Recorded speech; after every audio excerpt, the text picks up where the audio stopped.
જય ભગવાન મિત્રો, હું છું પ્રફુલભાઈ પંડ્યા. મારી યુટ્યુબ ચેનલની અંદર આપનું સ્વાગત છે. દર્શક મિત્રો, ખાસ કરીને આજનો વિડીયો જે છે અષાઢી નવરાત્રી ક્યારે છે, અષાઢી નવરાત્રીમાં કઈ કઈ વસ્તુનું ધ્યાન રાખવાનું, ઘટ સ્થાપનનો સમય શું છે અને અષાઢી નવરાત્રીને ગુપ્ત નવરાત્રી પણ કહેવામાં આવે છે. તો આજનો વિડીયો હું તમને સરસ મજાની જાણકારી આપીશ. પરંતુ તમે જો મારી યુટ્યુબ ચેનલમાં પહેલી વાર હોય તો મારી ચેનલને સબસ્ક્રાઇબ કરજો, વિડીયોને લાઈક કરજો, બેલનું બટન ચોક્કસ દબાવજો. મિત્રો, વાત કરીએ અષાઢી નવરાત્રી વિશે. ખાસ કરીને એક વર્ષની અંદર 4 નવરાત્રી આવે છે, જેમાં આશ્વિન નવરાત્રી એટલે કે આસો મહિનાની નવરાત્રી, ચૈત્રી નવરાત્રી જે દેવતાઓની નવરાત્રી અને અષાઢ મહિનાની નવરાત્રી અને મહા મહિનાની નવરાત્રી. આ 4 નવરાત્રીમાં 2 નવરાત્રી ગુપ્ત નવરાત્રી કહેવામાં આવે છે, જેમાં મહા મહિનાની નવરાત્રી અને અષાઢી નવરાત્રીને ગુપ્ત નવરાત્રી કહેવામાં આવે છે. ગુપ્ત નવરાત્રીમાં ગુપ્ત સાધના કરવાથી એવું કહેવાય છે કે દેવી અપાર બલ અને અપાર ધનની પ્રાપ્તિ કરાવે છે. સાથે સાથે મનોકામના સિદ્ધ થાય છે. દેવી એટલે શક્તિ, શક્તિથી સૌ દેવ પૂજાયા. દરેક દેવી દેવતાઓ પાસે કંઈક તાકાત હોય છે, કંઈક શક્તિ હોય છે. ઇન્દ્ર જોડે વજ્ર છે, બ્રહ્માજી જોડે બ્રહ્માસ્ત્ર છે, પણ દરેક દેવતાઓ જોડે શક્તિ છે. અને શક્તિની ઉપાસના માટે શક્તિની આરાધના કરવી જરૂરી છે. ખાસ કરીને અષાઢી નવરાત્રીમાં જો તમે આ સાધના કરો છો, અષાઢી નવરાત્રીમાં જો દેવીની ઉપાસના કરો છો, દિવ્ય મંત્રનો જાપ કરો છો, તો એ ગુપ્ત મંત્ર તમારા જીવનમાં ભાગ્યને પણ બદલાય છે. હવે રહી વાત અષાઢી નવરાત્રીમાં ખાસ કરીને કુંભ સ્થાપન લોકો કરતા હોય, તો કુંભ સ્થાપનની અંદર શુભ મુહૂર્ત તમને જણાવી દઉં છું. હું જે મુહૂર્ત જણાવું છું તે ચોઘડિયા પ્રમાણે નહીં પણ હોરા પ્રમાણે જણાવું છું, કેમ કે હોરાને શાસ્ત્રમાં બહુ મહત્વનું ગણવામાં આવે છે. તો અષાઢી નવરાત્રી ખાસ કરીને જોવા જાય તો 15 જુલાઈથી પ્રારંભ થાય છે. 15 જુલાઈ 2026 અને એ દિવસે બુધવાર છે. અને એ દિવસે સવારે કુંભ સ્થાપનનો સમય સવારે 6 વાગ્યાથી માંડી 8 વાગ્યાને 20 મિનિટનો સમય, જેમાં ચંદ્ર બુધની હોરા છે. તો આ સમય શુભ છે, જેમાં દેવીની સ્થાપન વિધિ, કુંભ સ્થાપન અથવા દેવીનું પૂજન આપ કરવા માટે શુભ સમય છે. બીજા નંબરની વસ્તુ, શાસ્ત્ર એવું કહે છે કે પૂર્વ વિદ્યા તુયા શુક્લા હવે પ્રતિ પદાશ્વિની નવરાત્ર વ્રતમ તસ્ય ન કાર્ય શુભમ વિચ્છિતામ. એવું કહેવાય છે કે વ્યાસજી જન્મ જઈને નવરાત્રીનું સંપૂર્ણ મહત્વ કહે છે.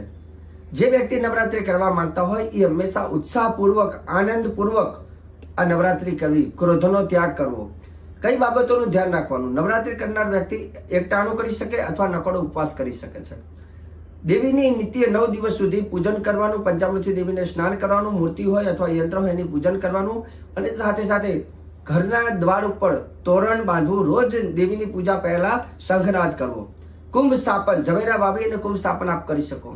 નિત્ય પૂજા પાઠની અંદર વાત કરીએ તો સપ્તશતી ચંડી પાઠ જે આવે છે એનું આપ પાઠ કરી શકો, અથવા પાઠને તમે શ્રવણ એટલે કે સાંભળી પણ શકાય. ઘણી વખત આપણે ન ભાવે તો કોઈ ચંડી પાઠ આપણે સોંગ લગાવી અને ચંડી પાઠને સ્તોત્રને લગાવી અને એને આપણે શ્રવણ કરતા હોઈએ છીએ. બીજા નંબરની વસ્તુ, આ 9 દિવસ દરમિયાન દેવી ભાગવતનું પઠન પણ કરી શકાય. એવું કહેવાય છે કે 9 દિવસ દરમિયાન દેવીનો મહામંત્ર, જેને નવાર્ણ મંત્ર કહેવામાં આવે છે, ઓમ ઐમ રીમ ક્લીમ ચામુંડાય વિચ્ચે, આ 9 અક્ષર વાળો દેવીનો નવાર્ણ મંત્ર બહુ શક્તિશાળી મંત્ર છે. આ મંત્રના જેટલા વિશેષ તમે જો જપ ગુપ્ત નવરાત્રી દરમિયાન તમે કરશો તો તમને શ્રેષ્ઠ ફાયદો થશે. એક વાતનું ધ્યાન રાખવાનું, ગુપ્ત નવરાત્રી છે, મંત્ર પણ ગુપ્ત છે, કોઈને કહેવાનું નથી કે મેં આટલા જાપ કર્યા કે આટલું કરવાનું. જે કંઈ રાખો એ ગુપ્ત રાખજો, કેમ કે ગુપ્ત રાખેલી વસ્તુ વધારે ફળદાયી બને છે. બીજા નંબરની વસ્તુ, ખાસ કરીને આ દેવીને મંદારના પુષ્પ, કરંજના પુષ્પ, ચંપાના પુષ્પ, માલતીના પુષ્પ, બ્રાહ્મીના પુષ્પ વિશેષ તમે અર્પણ કરી શકો. બિલ્વપત્ર, બિલીનું પત્ર પણ અર્પણ કરી શકાય. ફળની વાત કરીએ તો ખાસ કરીને દેવીને દાડમનું ફળ ચોક્કસ અર્પણ કરજો. ધૂપ દીપ આપી દેવીની નિત્ય આરાધના કરજો. ફળને લઈને વાત કરવામાં આવે તો એવું કહેવાય છે કે દેવીને દાડમ તો પ્રિય છે, તો દાડમ તમે 9 દિવસ દરમિયાન દેવીને દાડમ અર્પણ કરી શકો. એના સિવાય બીજા ફળ દેવીને કયા પ્રિય છે? તો ખાસ કરીને નારિયેળ બહુ પ્રિય છે, બીજોરું, બીજોરાનું ફળ પણ પ્રિય છે, લીંબુ પણ દેવીને પ્રિય છે, કદલી ફળ એટલે કે કેળા પણ દેવીને બહુ પ્રિય છે, નારંગી અને કોઠું પણ દેવીને અર્પણ કરી શકાય. સાથે સાથે એવું કહેવાય છે કે આ દેવીને ફળ અર્પણ કરજો. રોજ રોજ અલગ અલગ ફળ પણ આપ અર્પણ કરી શકો છો. એનાથી આગળ વાત કરીએ તો દેવીને ખાસ કરીને પ્રસન્ન કરવા માટે તમે નિત્ય ગુલાબનો હાર તમે દેવીને અર્પણ કરજો. એનાથી વિશેષ વાત કરીએ તો તમે રોજે રોજ 28 લીંબુની માળા બનાવી દેવીને પહેરાવી પણ શકો છો. નીતિ નિયમની વાત કરીએ તો ખાસ કરીને નવરાત્રી જો તમે કરતા હોવ તો ખાસ કરીને ભૂમિ ઉપર શયન, જમીન ઉપર શયન કરવાનું આગ્રહ રાખજો. અને નવરાત્રીનું વ્રત એવું કહેવાય છે કે દુર્ગા પૂજા જેમ તમે કરો છો તેમ નાની બાલિકાનું પૂજન કરવાથી તમારું વ્રત સફળ બને છે. નાની બાલિકાનો વ્રતના નીતિ નિયમમાં પણ એવું લખ્યું છે કે 1 વર્ષની દીકરીની પૂજા કરવાનું લખ્યું નથી, પણ 2 વર્ષથી માંડી અને 10 વર્ષની જે દીકરી હોય એને નવદુર્ગાત્મિકામ સાક્ષામ કન્યામાં આવાયામ્યમ એવું કહેવાય છે કે સ્વયં સાક્ષાત જગદંબાનું સ્વરૂપ કહેવાય છે નવદુર્ગા, એટલે કે 9 નાની દીકરીઓ. એની આયુ 2 વર્ષથી માંડી 10 વર્ષની હોય એ દીકરીઓની તમે પૂજા કરી શકો. રહી વાત અખંડ દીવાની, જો તમે નવરાત્રી દરમિયાન અખંડ ગાયના ઘીનો દીવો માતાજીને તમે કરી શકો છો. બીજા નંબરની વસ્તુ, દીવામાં પણ શાસ્ત્રમાં એવું લખ્યું છે ઘૃત દીપે દક્ષિણે સ્યા તૈલ દીપસ્તુ વામતઃ શીતવર્તી યુતો દક્ષે સ્તુવંતી સ્તુતવામતઃ. એવું કહેવાય છે કે માં ભગવતીને દેવ્યા દક્ષિણે ઘૃતમ, માતાજીના જમણા હાથ અને ડાબી બાજુમાં કયો દીવો કરવો, તો માતાજીના જમણા હાથ તરફ તમે ઘીનો દીવો કરી શકો અને માતાજીના ડાબા હાથ તરફ તેલનો દીવો કરી શકાય. આ રીતે 2 દીવા કરવા હોય તો એક બાજુ ઘીનો અને એક બાજુ ડાબા હાથે તેલનો દીવો કરી અને દેવીને પ્રસન્ન કરી શકાય. શક્ય હોય તો નિત્ય માતાજીનો જે નવાના મંત્ર છે નવાના મંત્રનું એક અનુષ્ઠાન આપ કરી શકો, જેમાં તમારી શક્તિ મુજબ નવરાત્રી દરમિયાન 1.25 લાખ મંત્રનું અનુષ્ઠાન આપ લઈ શકો છો.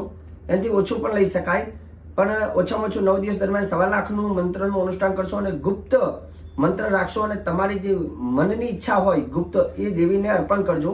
મતલબ દેવીને કહેજો કે જેનાથી તમારી મનની ઈચ્છાઓ દેવી ચોક્કસ પૂર્ણ કરે. જેવું કહેવાય ગુપ્ત નવરાત્રિની શક્તિ કંઈક અલગ જ હોય છે.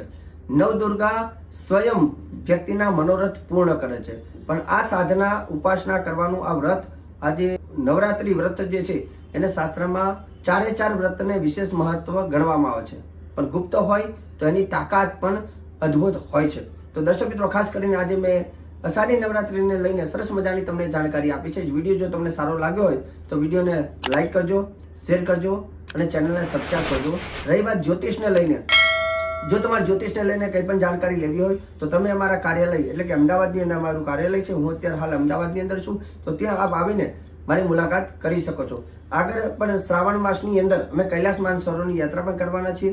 જો આપ કૈલાસ માનસરોવરની યાત્રા પણ કરવા માંગતા હોય તો તમે અમારા કાર્યાલયનો સંપર્ક પણ સાધી શકો છો. મને આપી દો રજા. જય ભગવાન.